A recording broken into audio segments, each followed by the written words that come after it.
చెబుతున్నాడు. పూర్వము తుంగజుడని ఒక రాజు ప్రజలను కన్నతండ్రి వారి చూచు 10 రాజ్యపాలన చేయుచుండెను.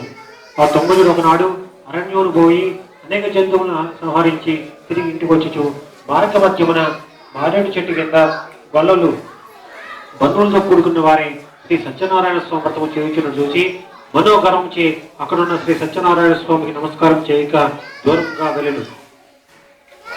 ఆ తర్వాత గొల్లలు ప్రసాదం తెచ్చి రాజమందిరం వచ్చి మరలా పూజా స్థలములకు పోయి అందరూ భక్తితో ప్రసాదము భుజించరి. రాజు ఆ ప్రసాదం భుజించకుండానే తన నగరం వెళ్ళిపోయాను. అందువల్ల శ్రీ సత్యనారాయణ స్వామికి రాజుపై ఆగ్రహం వచ్చను. అందుచేత రాజుని యొక్క 100 కుమారులు కూడా చనిపోయి సకల సంపదలు హరించుకుపోయిను.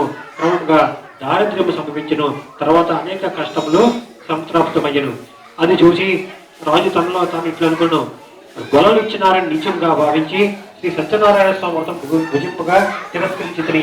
అందుచే సత్యదేవునికి నాపై ఆగ్రహం కలుగుట వలన నాకు ఇంటి స్థితి కలిగినది అని ఆలోచించుకుని వెంటనే ఆ గొలలు చెత్తకపోయి భక్తి శ్రద్ధలతో శ్రీ సత్యనారాయణ స్వామి వ్రతము ఆచరించును.